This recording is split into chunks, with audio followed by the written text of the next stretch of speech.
By golly, it's amazing. It sounds like something you'd hear on the radio. Presenting the transcription feature. The Lucky Strike program starring Jack Benny with Mary Livingston, Phil Harris, Rochester Dennis Day, and yours truly, Don Wilson. It's 8:30 New York time. Time to wake up, America, and stump the expert. From Hollywood, it's time now for Johnny Dollar. Kraft presents The Great Gildersleeve. And now meet Dick Calmer as Boston Blackie.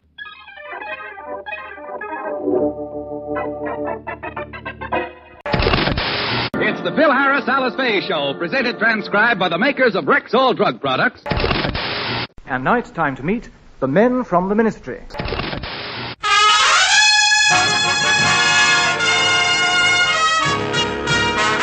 The Armed Forces Radio and Television Service presents the Bob Hope Show with Les Brown and his band of renown. And yours truly, Bill Goodwin. And now here he is, Bob Hope.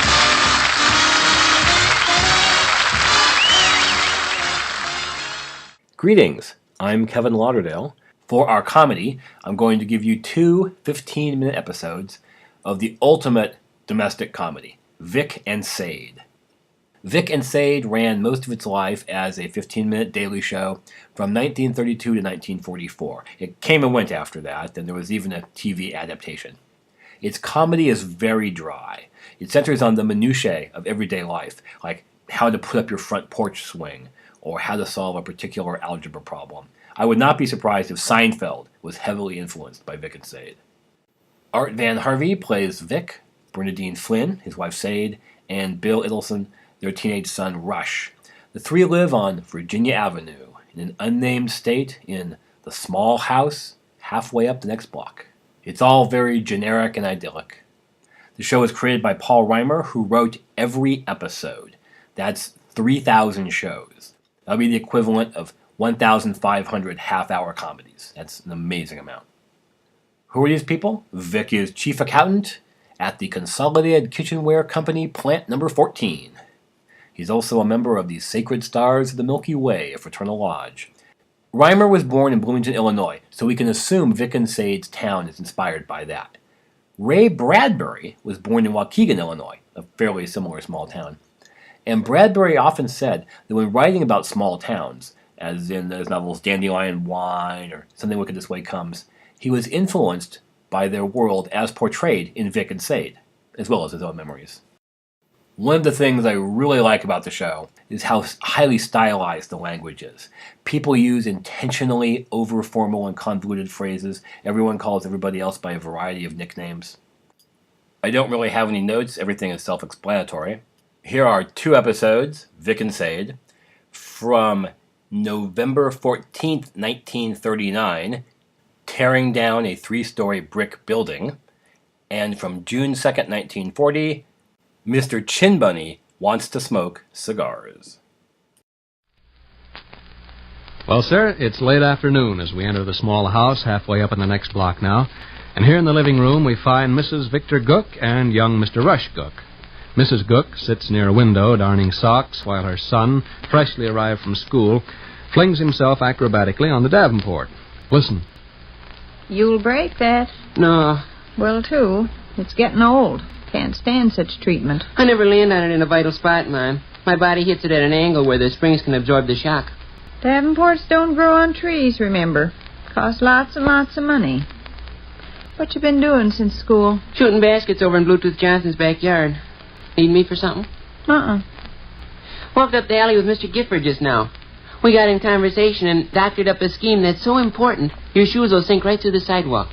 What Mr. Gifford is that? Mr. J.J. Gifford. You know, resides in the 700 block on University. Oh, the contractor man. Yeah. What's the big scheme? Mom, I personally am going to tear down a 3-story brick building. That's so? All by myself and with nobody helping. Where's the building? Way out in West Mulberry, near College Street. You've been past there. Real old red brick warehouse sort of a looking place. Oh, just before you make that turn when you want to get on the hard road to Peoria? That's it. You're going to tear it down, huh? All by myself and with nobody helping. Mr. Gifford tell you could? The arrangements are all settled. Here's the setup. Mr. Gifford's got the contract to tear down the building. His plans is to start work a week from Monday. Out in the alley just now, I obtained his permission to begin on the job this coming Saturday. A whole week in advance, see? If I haven't got the building demolished by a week from Monday, him and his man will finish it. It's a job, huh? You get paid? No, it's not a job. Of course I don't get paid. I'm doing it for the honor. What honor? Wouldn't you like to be able to say you tore down a three-story brick building single-handed? No. Is there anybody in our family that's ever tore down a three-story brick building single-handed? Not that I know of. Is there anybody in your circle of friends that's ever tore down a three-story brick building single-handed? No. Well, there you are. Why, as far as I know, I may be the only individual in history that can say they tore down a three-story brick building single-handed. It'll be something I can brag about all my life. Mm-hmm. Take 20 years from now. Maybe I'm married to some woman or other, and we're riding down West Mulberry Street of a Sunday afternoon with another married couple. I'll never forget along in here, I'll remark kind of casual. Why's that, the married couple will say. When I was age 14, I'll say, I tore down a three-story brick building, single-handed. Boy, will they stare. My wife will say, why, hubby, you never told me that. Oh. Sure. I ought to be able to tear down a three-story brick building in 7 days. Sounds like hard work. Oh, it'll be hard work, all right. What I plan to do is hit the hay good and early nights, get plenty of sleep. How about school? It'll be after school I head for West Mulberry Street. No. 7th hour classes are over at 3 o'clock.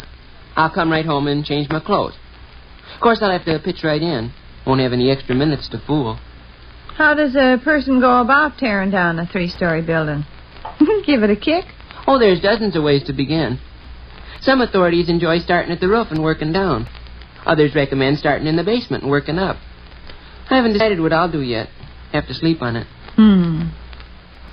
This is something you'll be able to brag about, too, ma'am. Yeah? Sure. Take some afternoon when you're at the Thimble Club. Some lady will say, hello there, Miss Gook. You any relation to Rush Gook? And you'll say, why, yes, he happens to be my son. The lady will say, why, let me shake your hand. I read all about Rush Gook in the Chicago paper. He tore down a three-story brick building single-handed. Answer that. You'll be able to loaf around and brag your head off. Hello? Hello, Bluetooth. Oh, did I? Well, take it in the house, will you? Where'd I leave it? On the cistern? Uh-huh. You can give it to me in the morning. Yeah. Thanks, Bluetooth. Okay, fella. So long. I left my algebra book over in Bluetooth's backyard. Going after it? No. He'll give it... Need it tonight to study? Uh-uh. Well, what'd you bring it home then for? Miss Monroe was watching us file out. We generally load up with textbooks on general principles. Well... Teachers get a favorable reaction when they see students going home with their arms full of books. Yeah. Oh, by the way, Mom, in connection with Bluetooth. Yeah. Don't mention about my plans for tearing down the three-story brick building. All right. Because it'd be just like him to horn in. Uh-huh. That goes for Smelly Clark and Rooster Davis and Nicer Scott and Leroy Snow and the whole bunch of them. Just keep Mum when they're around. All right. I want to tear down this building single-handed. Not much glory in just helping tear down a building. Mm-hmm. So keep it under your hat. All right. Boy, will I swagger around school after I've accomplished this. The guys will say, hey, where were you all last week? You never showed up at Tapman's vacant lot. I'll say kind of easy and casual. Last week? What was I doing last? Oh, I tore down a three-story brick building. Oh, go on, they'll say. That's no joke, I'll say. I tore down a three-story brick building, single-handed. That high school will be so full of jealous individuals you can cut them with a knife. Answer that. Okay. I suspect it's Ruthie. Hello? Hello, fella. Oh, shot a few baskets over at Bluetooth. Uh-huh. Tonight? Well, nothing that I know of. Just a second. Mom, we going any place this evening? Guess not. Milton Welch wants to go down to the YM and watch the fat men play handball. No studying to do, Uh-uh. I don't care. Milton? Sure. Yeah. Okay, why don't you come by and holler? All right. Well, that's fine then. Okay, fella. See you after supper. So long. He's coming past and pick me up. Don't mention about me in the 3-story brick building. All right. Because he'd like some of the glory. Mm. I expect I'll be worn to a frazzle when this is over and done with. My hands will be blistered, and my back will be sore, and I'll probably have bruises all over my body. But it's worth it. Rush Gook, individual aged 14 years, that tore down a 3-story brick building single-handed. Mm-hmm. Don't that sound fancy? Rush Gook, the individual aged 14 years, that tore down a 3-story brick building single-handed. Rush Gook, the individual aged 14 years, that tore down a 3-story brick building. Oh, those kids. Don't they ever do anything but telephone? I'll get it. It's getting to be a nuisance. Well? Yes? Yes, just 1 second. Miss Denbottom? I don't think so. Sounds more like Miss Husher. Oh. Hello? Oh, yes, hello there. Oh, fine. Uh-huh. Really? Uh-huh. Well, say. Oh, you bet. Well, you bet your boots. Oh, yes, indeed. Oh, I certainly will. Well, thanks 1,000 times. I'll do the same for you one of these days. All right, Miss Trogle. Yes. All right. Goodbye. Oh, Miss Trogle was expecting a whole bunch of people for supper and baked 4 apple pies. The people ain't coming, so she says if you'll come over, she'll give us 2 of them. Oh, gosh. Walk clear over to West Monroe Street? You know what Miss Trogle's pies are. Yeah, but golly, 700 block on West Monroe. Are you too delicate to walk that far? No, but I've had such a tough day. Calisthenics in the gym this afternoon and shooting baskets in Bluetooth Johnson's backyard afterwards. I'm tired. Listen to who's talking. Huh? You know who's talking, don't you? Who? Rush Gook, the individual aged 14 years that tore down a 3-story brick building single-handed. Which concludes another brief interlude at the small house halfway up in the next block.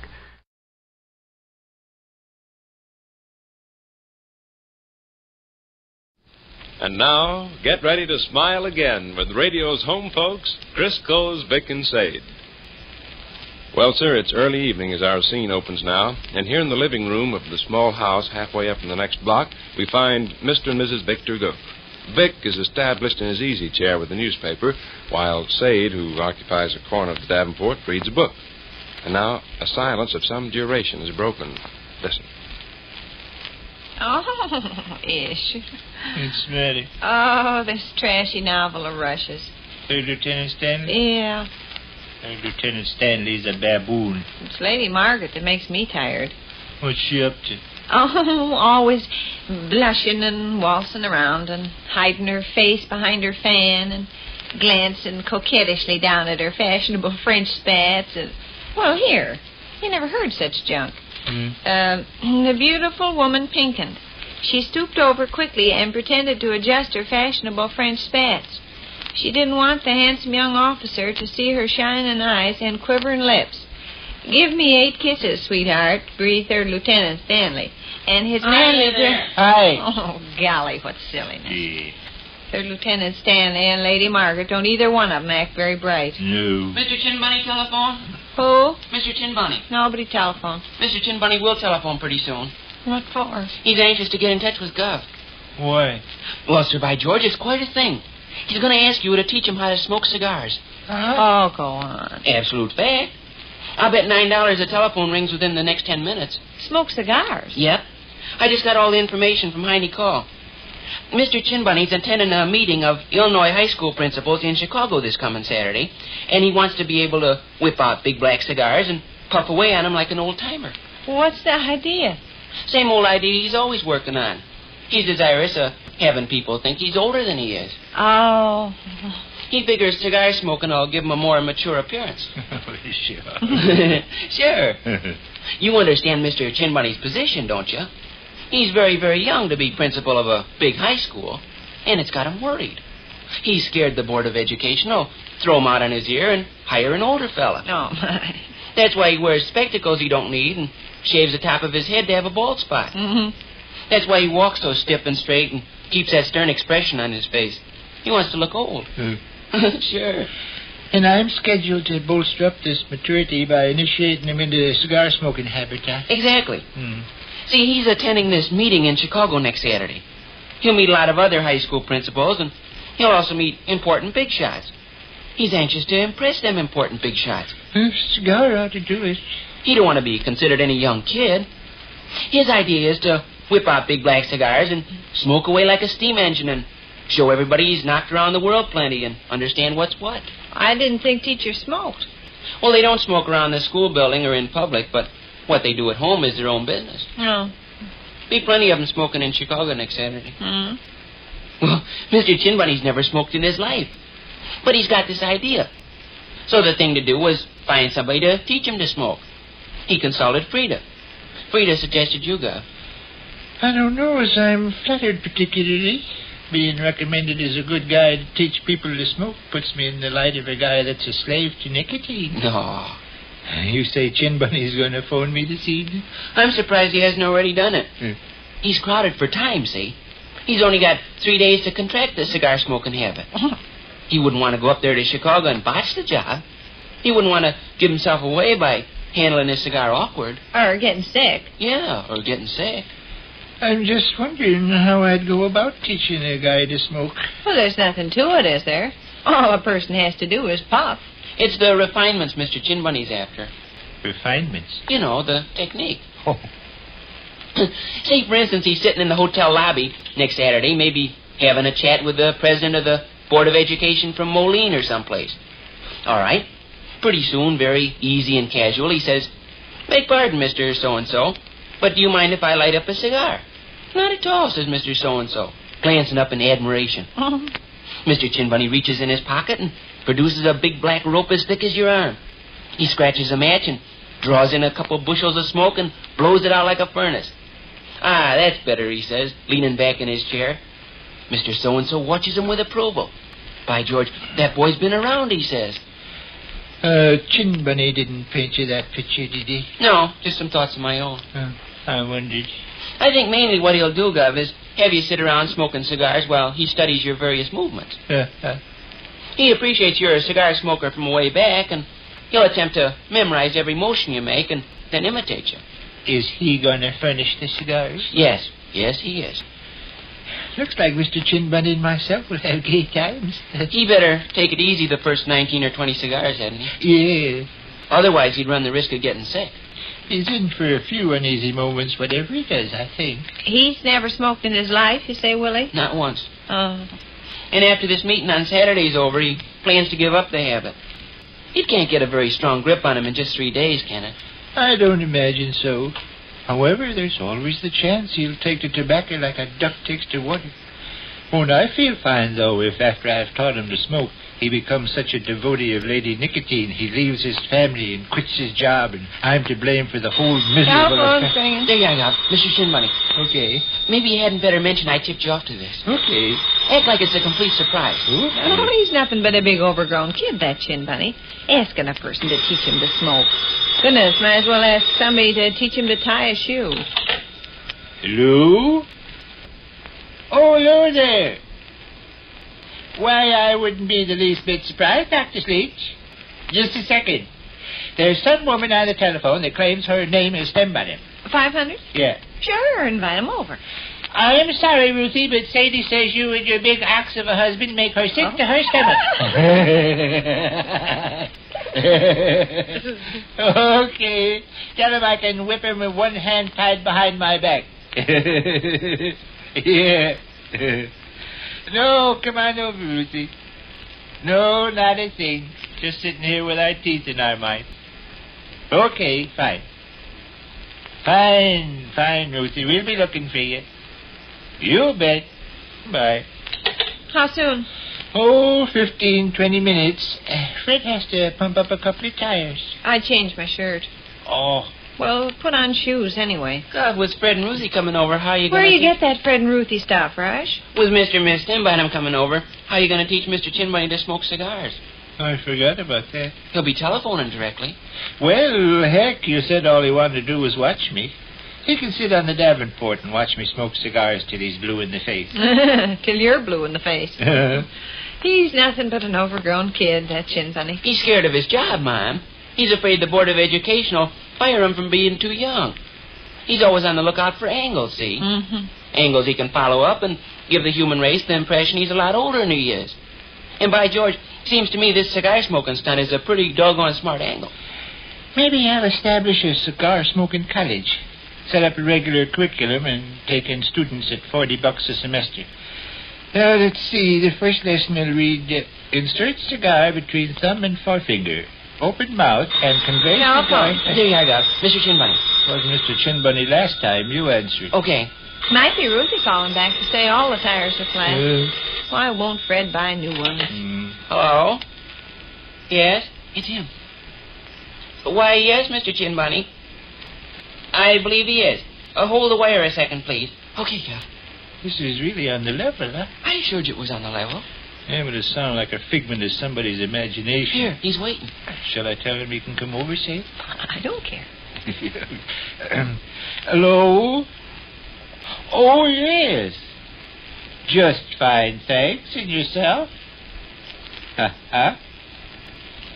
Why, yes, I do plan to be in all evening. Yes. Well, certainly. Well, of course. Well, I'll be expecting you then, Mr. Chinbunny. Fine. All right, Mr. Chinbunny. Right. What do you say?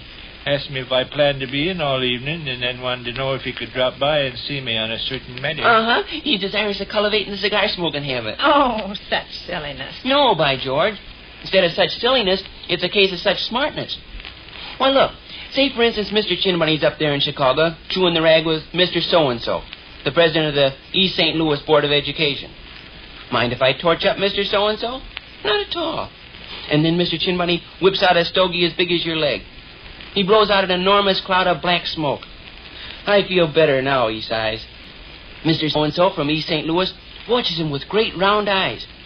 Finally, he says with intense admiration, "You're a sport, Chinbunny. You're a real sport." Which concludes another brief interlude at the small house halfway up the next block. Here's another episode of the Sidney Greenstreet incarnation of Nero Wolfe. There were various adaptations of Rex Stout's brilliant but lazy private investigator who likes to leave the actual legwork to his assistant Archie Goodwin. You'll probably recognize Greenstreet's voice from the movies Casablanca, The Maltese Falcon, and even within this limited run of the radio show, there were various Archies. Now, you might recognize Harry Bartell, who plays Archie in this episode, as the Mr. Bartell, who shows up to talk to Dr. Watson and sell Petri wine in The New Adventures of Sherlock Holmes, which I've featured before and will probably feature again. But The New Adventures of Nero Wolfe ran on NBC from 1950 to 1951. From April 20th, 1951, here is The Lost Heir. Ladies and gentlemen, the ringing of that phone bell brings you mystery, adventure. Nero Wolfe's office, Archie Goodwin speaking. Mr. Horace Crale. Does Mr. Crale know Mr. Wolfe? Oh, I see. What is it, Archie? A guy named Horace Crale. His secretary says he wants to talk to you. What about? I don't know. Ask. Mr. Wolfe's rather busy right now, but I'll give him a message if you wish. Yes. Yeah. Wait a second, Mr. Wolfe. What? Black on red and red on black. Archie, this is solitaire. So? Solitaire is a game that is played by one single person alone. If I wish to put a red card on a red card or a black card on a black card... You're cheating. Of course I am cheating. What is the message Mr. Horace Crale, secretary, asked you to convey? Just that he wants to see you. In a rather tragic sense, I suppose he does. Why tragic? In that he wants to see me. He is blind. Tell him to come here at his own convenience. Okay. What does Mr. Crale want to see Mr. Wolfe about? A murder? A murder that may still be prevented. Archie. Just a second. What? I have run the cards out perfectly. Is it his own murder Mr. Crail wants us to prevent?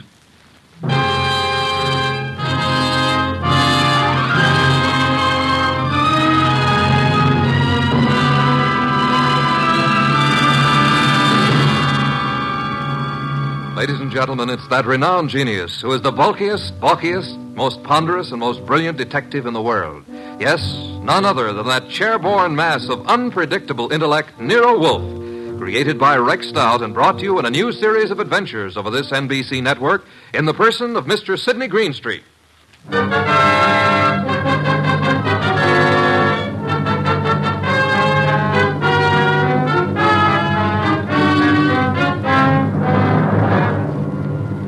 Once in a long while, Mr. Wolfe and I talk about this affair. When we do, we call it the case of the lost heir. But I don't think the title's quite adequate. For me, it ought to be called the case of the gone goose. And I was the goose. Well, Archie, do you see any red on red or black on black? Nope. So? So what? You irritate me, Archie. Okay, you won your little game of solitaire perfectly, as you say. Now, who is Horace Crail? A prominent industrialist. If you read the papers, you would know. Horace Crail. Crail? Oh, yeah, the Crail Company. Exactly. How did you know he was blind, if he is?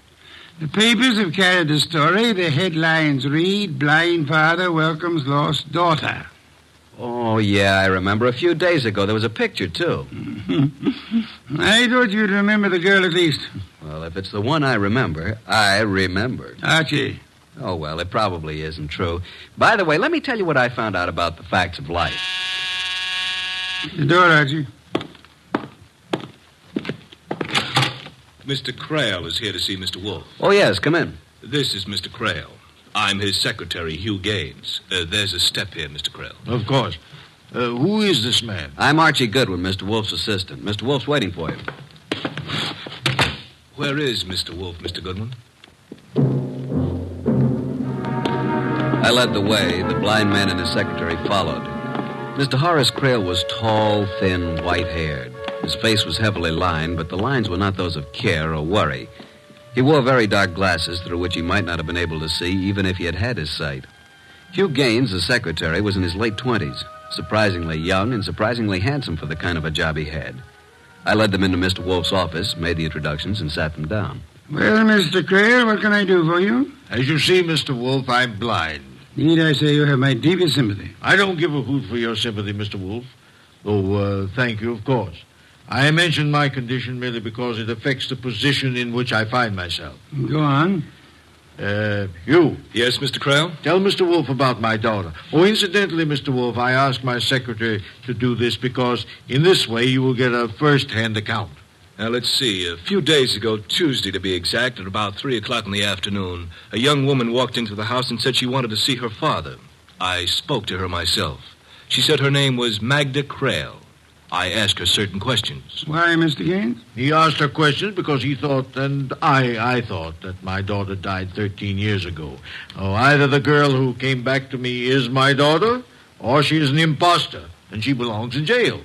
Is there any doubt in your mind about it? Of course. That's why I'm here. On the telephone, you said something about preventing murder. Well, I have a stepson named Anthony George to whom I intended to leave my money, not because I liked him. Simply because I had nobody else to leave it to. Except your daughter. Except my daughter. If she is my daughter. We were talking about murder. I was talking about my daughter and my stepson. Same thing, I take it. Maybe, possibly. I don't know. Mr. Crail. Yes? I am not a wealthy man, but I'm certainly able to make ends meet. Yeah? What do you mean? Explain, Archie. I think Mr. Wolfe means that if you don't want to be frank with him, he'd rather not waste his time. Mr. Wolfe, I apologize if I've seemed to spar with you. Phooey. See, a blind man can only judge by what he hears and smells and feels. So?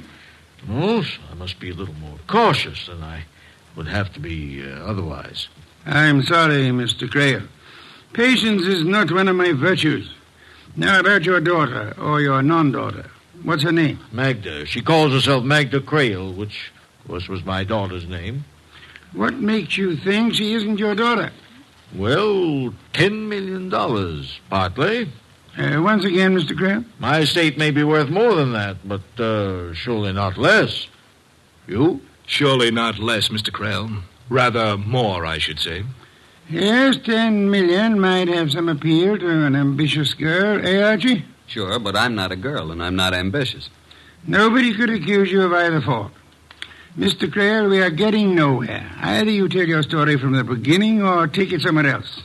Archie, I'd like some beer.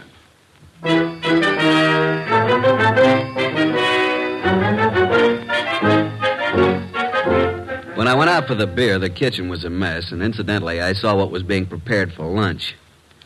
When I got back to the office, Mr. Creel and his boy were gone. One beer for Mr. Wolfe. What happened? What took you so long, Archie? I had a sandwich. And spoiled your lunch.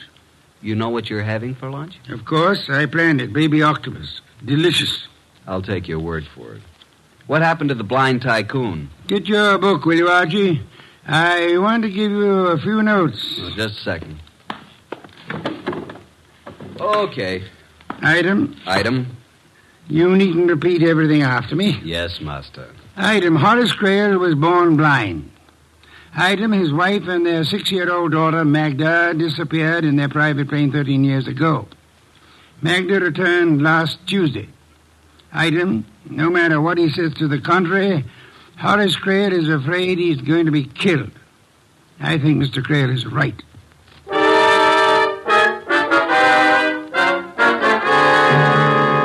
Memo from Archie Goodwin to Nero Wolfe. Time 4:32 p.m. The notes you dictated on the Creel case are on your blotter. 3 pages of them.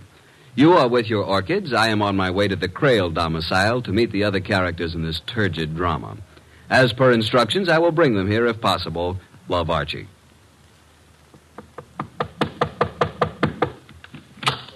Yes, sir? My name is Goodwin, Archie Goodwin. I believe I'm expected. This way, please, sir.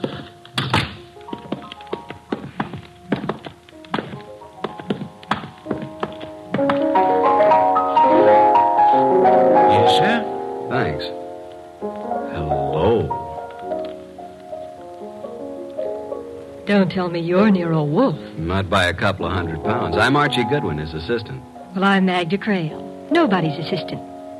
That awful Hugh Gaines creature said Nero Wolfe wants to talk to me. He does. Well, where is he? Waiting for you. No hurry, though. No hurry at all. Just play and don't worry about a thing.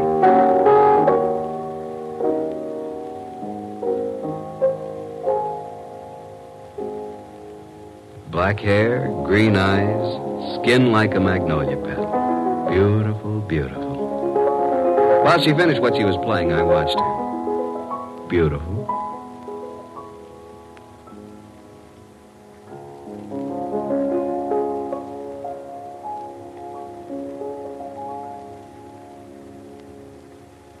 Well? Beautiful. Mr. Goodwin. Archie. Oh, we could get along together, Archie, if that's the way you are. It's the way I am. I can't seem to do anything about it. Where's Anthony? Anthony? Oh, Anthony George. Well, I thought both my repulsive half-brother and I were supposed to meet Nero Wolfe. I'm here in case anybody wants to know. Over there in the shadows, listening with all his ears. That's Anthony George. Shall we go and talk to Nero Wolfe, Anthony? Goodwin? You look like a normal sort of person. Well, that's open to question, but go on. If you had to choose between $10 million and killing a woman by due process of law, which would you choose? I'll think about it between now and July 1994. Now, shall we go talk to Nero Wolfe?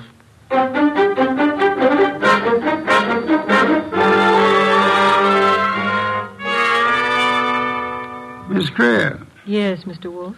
Why did you wait until now, until last Tuesday, to let your father know that you were living? Does it make any difference? I think so.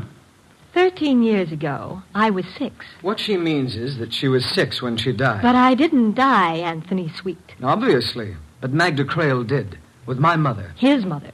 Anthony says he doesn't remember me as a child. But I remember him, the brat. What about me? Well, when I was about 4 or 5, you were 8 or 9, I suppose. Do you remember dressing up in one of Daddy's tailcoats, a sword, and Mother's hat with a plume? Suppose I did. You're still not my sister. Don't worry, Anthony. When poor Father dies, I'll support you. Archie. Sir? I made a mistake. A mistake? You? I thought I wanted to talk to these young people. I don't. Take them away. Take the young lady to a nightclub. On my salary? As part of our investigation, it will be charged to Mr. Horace Crail.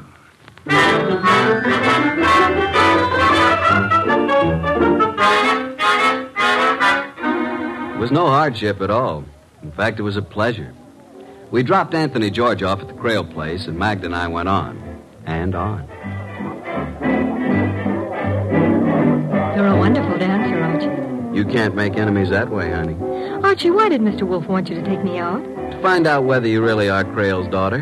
How did he expect you to find out? I don't know. Do you think he knew? He probably had some idea, but I don't know what it could have been.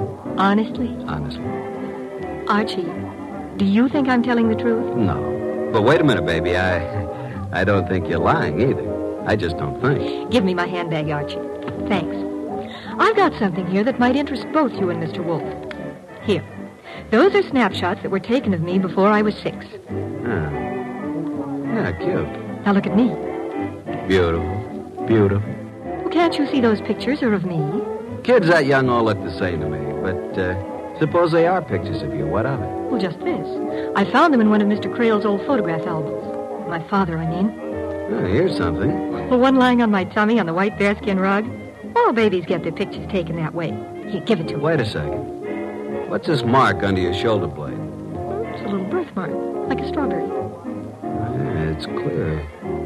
Look, honey. Why are you so interested in babies, Archie? Because I always thought I should have been a mother. Now, look, have you still got that mark on your back? Of course. At least I suppose so. They don't go away, do they? Where are you going? I'll be right back.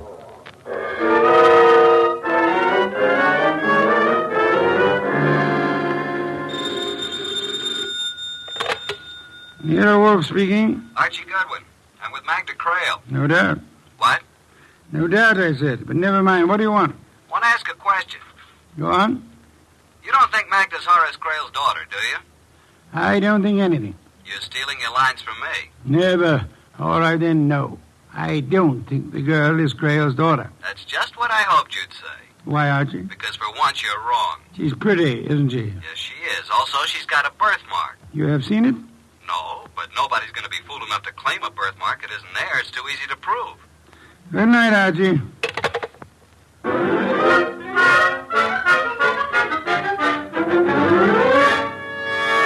But you deserted me, Archie. Well, you know Hugh Gaines, don't you? Hello, Gaines. Hello, Goodwin. Making hay while the moon shines? You know, if you work that into a routine, it could be pretty dull. You don't like me, do you? Do I have to? No, not in the least. Well, that's good. Mr. Wolfe and I feel it's wrong to like any of our clients, especially in nightclubs. Really? Why? Because they might sit down at your table while you're making a telephone call.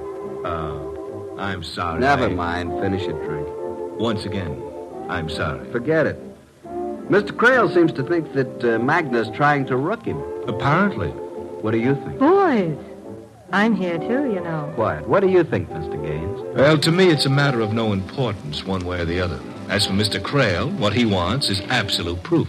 And, of course, there's no such thing as proof that is absolute. Do you want me to add it up for you? Yeah, that's exactly what I want you to do for me. Add it up. 13 years ago, Mrs. Crail and her small daughter, Magda, boarded a chartered plane in St. Louis to fly across the Ozarks to Hot Springs, Arkansas. Mm-hmm. They took off, and that's the last that ever was heard of them, or the pilot, or the plane. Okay, add some more. Mr. Crail had the whole area searched for months. The search itself cost almost $50,000.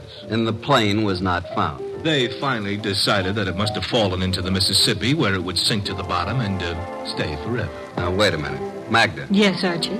Don't you remember anything about this trip? Nothing. Not a single thing.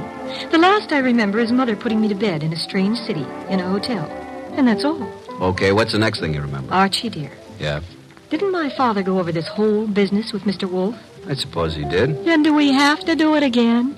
There must be some reason why he wanted me to take you to a nightclub.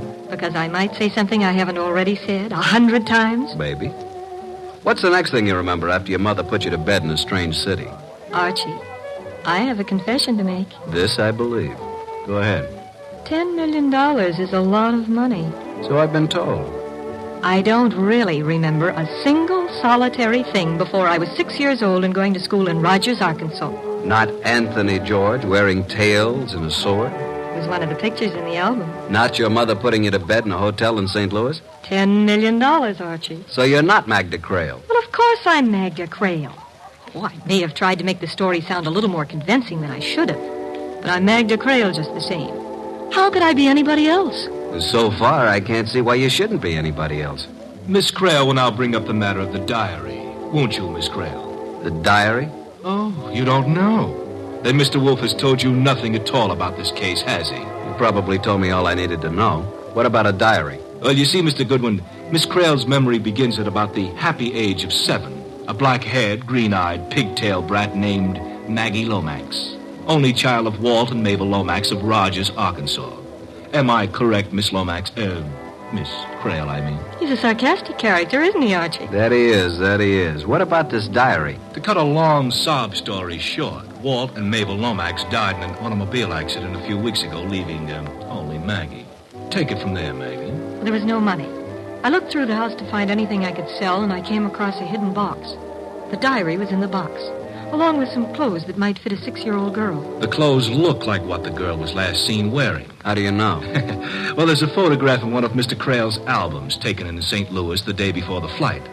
But for $10 million, those clothes could be reproduced, stitch for stitch. Archie, dear. Take him out in the alley? It would be a pleasure. Oh, now, wait a second, Archie. With one arm tied behind you, I think you could probably beat me into a pulp. Is it all right if we don't prove it? We were talking about the diary, Archie. Okay, what about it? Archie, I don't even claim the handwriting is mine. What's handwriting when you're 6 years old? Still, the first page is one of those things that has name of parents, home address, and like that. Color of hair, eyes, you know. Sure, I had one myself. Certainly. Every child had one. One or a dozen. Maybe they still do. You fill in the first page, and then you never write another word. Honey. They were cheap. I doubt if they cost $0.25, and there was a place that said, my first date, favorite pastime. Look, baby. Oh, he calls me baby, Mr. Gaines. Yes, I noticed that. I think he'd believe your story no matter what you told him. Get lost, will you, Mr. Gaines? What's that? Get lost. Drop dead. Turn blue. Well, I can take a hint. Good night, Archie. And Miss Lomax. Prissy, isn't he? Prissy is the word. He doesn't seem to believe your story. He believes what he's told to believe. It's his job. Sure. You believe me, don't you, Archie? Honey, you're beautiful, just the way you are. Now, let's talk about the diary. I hate you. I hate you, too. Shall we dance? The diary. Oh, dear. Where is it? Do you call this romance? No, I call it working overtime. Where is it? Here, in my handbag. Here. Push over. We look at it together. I'm not crowding you, am I? What's a little crowding?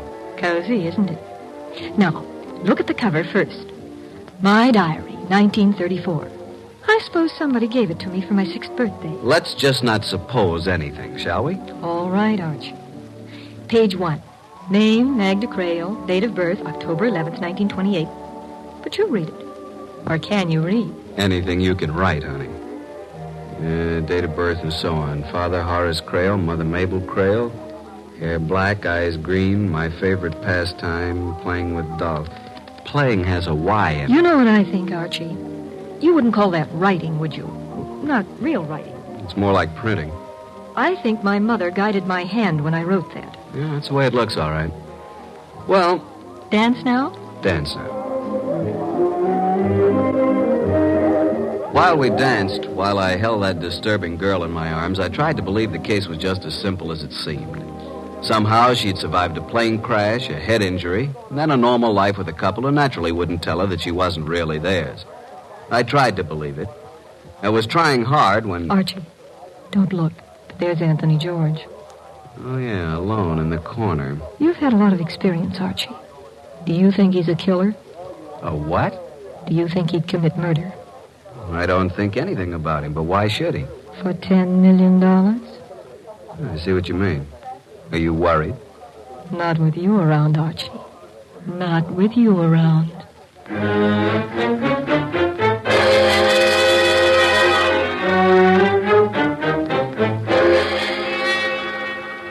It was like that, maybe even more like that, until the waiter told me I was wanted on the telephone. I asked her to keep the table warm, that I'd be right back. Hello? Hello? Hello? This is is Archie Goodwin. Archie? Oh, hello, Mr. Wolfe. I've been talking to Mr. Creel. Wonderful. A little less humor, perhaps? Okay, what about Mr. Creel? He showed me some pictures of his daughter. Baby pictures? Unfortunately. Some of the pictures were missing from the album. Those are the ones I've been looking at. Archie, I'm interested in that birthmark. So am I. Do you think you could persuade the young lady to have a picture taken of her back undraped? Wait a minute. Just one moment, please. Well? You mean that? Clear picture in a bright light. How would you like her posed, Mr. Wolfe? I am not amused, Archie. Okay, I'm sorry. All I want is a clear, sharp, focused picture of that birthmark. And I expect you to get it for me. Good night, Archie.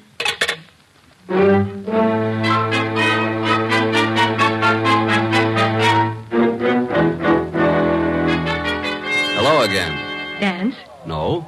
Talk. More talk? Lots more. What now? That birthmark. So I've got a birthmark. What about it? I wish I had one that was worth $10 million. So do I. But this one is worth nothing to me. Since my father doesn't believe I'm his daughter, and he's blind, that kind of identification doesn't mean anything to him. You're forgetting the people he trusts. Hugh Gaines, for instance. If the birthmark is there, couldn't he look at it, compare it with those awful baby pictures, and say, yes, here is your daughter? I've got news for you, Archie. He has looked at it. He says it looks the same as the one in the baby pictures. Has he told your father that? Yes. But he also told him he thought I was a fake. That somehow I found out that the 6-year-old daughter of a millionaire had died in a plane crash 13 years ago. And I found out she had a strawberry birthmark on her back. And I had one, too. So I decided to say that I was Magda Creel. That's absurd. Of course it is. You can see how it's going to work out, can't you, Archie? Frankly, no. How? My father went to Mr. Wolfe simply to have him prove that I am his daughter, whatever Hugh Gaines says. The only thing I'm afraid of, though... What are you afraid of, baby? I'm afraid my darling half-brother might kill him before he has a chance to change his will. Isn't that a somewhat mercenary view to take of the matter? Maybe it is, Archie. And maybe I'd feel differently about it if my father had found me instead of waiting for me to find him. He tried, didn't he? I wonder. Let's get back to that birthmark. Are you allergic to floodlights? I know a photographer who has a studio.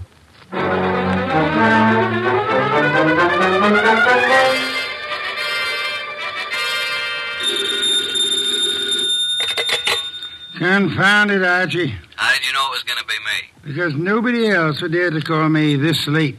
What do you want? I got the pictures. They're drying now. If you come home, bring them with you. They may be important tomorrow. Have you heard that Horace Creel was murdered? No. How? Who? Where? Tomorrow we'll talk about it, Archie. Good night.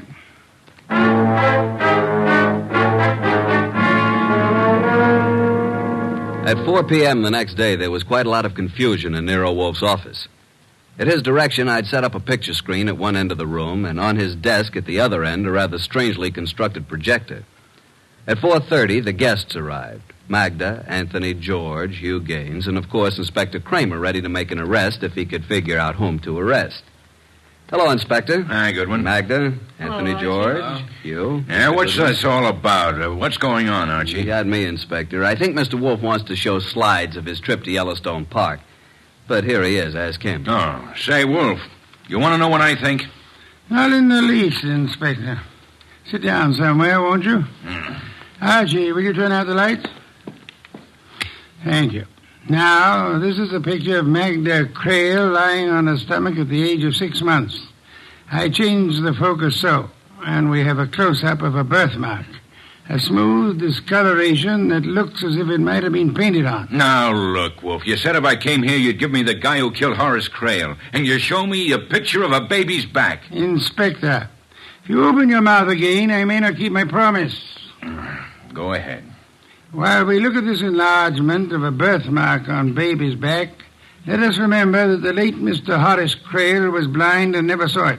So what? What's he getting at, Goodwin? Inspector, if I knew, I'd tell you. Listen. Mr. Creel had a trusted secretary, Hugh Gaines. I'm here. Of course, Mr. Gaines had a brilliant idea. He knew the tragedy of Mrs. Creel and her daughter, and he decided to bring Creel's daughter back to life. What makes you think so, Mr. Wolfe? You had access to the photograph album, and only you. Oddly enough, Mr. Crail didn't even know his daughter had a birthmark until you told him. That may be true, but what of it? It's unimportant. Now I want to show you another picture. Archie, explain this picture, will you? Reading from left to right, this is a picture of Miss Crail's back. Very pretty, too. As you can see, there is what appears to be a small birthmark, somewhat under the left shoulder blade. I change focus, and as it becomes larger... That's not a birthmark. That's tattooing. You can see it. Tattooing, of course. And Mr. Gaines had a brilliant idea how to make use of a tattooed birthmark and Miss Magna to help him out. Blind as he was, Horace Crail saw through it. That's why Hugh Gaines had to kill him. No, you don't, Gaines.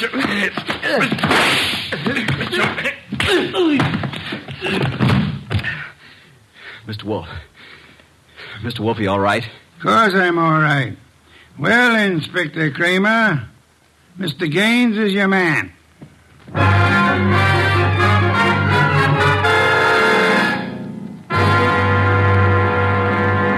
Another bottle of beer, please, Archie. It's right there in front of you.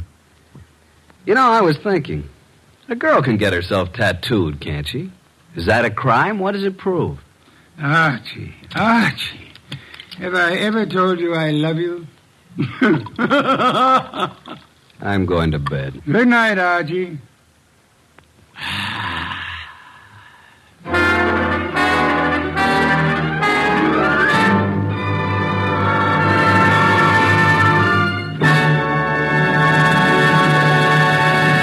You have been listening to The New Adventures of Nero Wolfe, starring Sidney Greenstreet.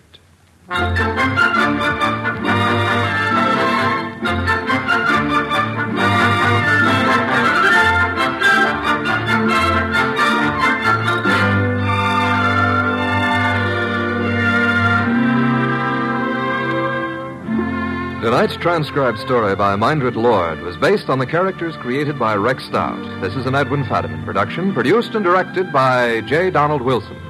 In the cast were Harry Bartell as Archie Goodwin, and Martha Shaw, Vic Rodman, Peter Leeds, Gray Stafford, and Bill Johnstone.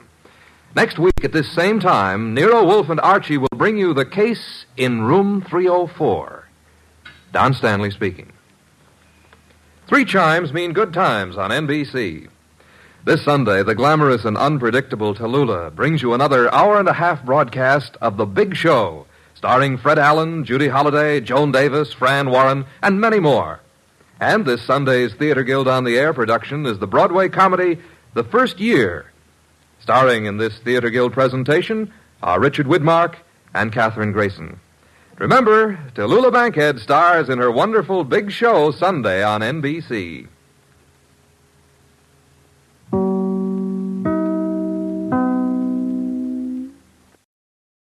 That's your old-time radio fix for this week. I hope you enjoyed yourselves. Be sure to subscribe to The Chronic Rift on iTunes or visit us frequently at chronicrift.com.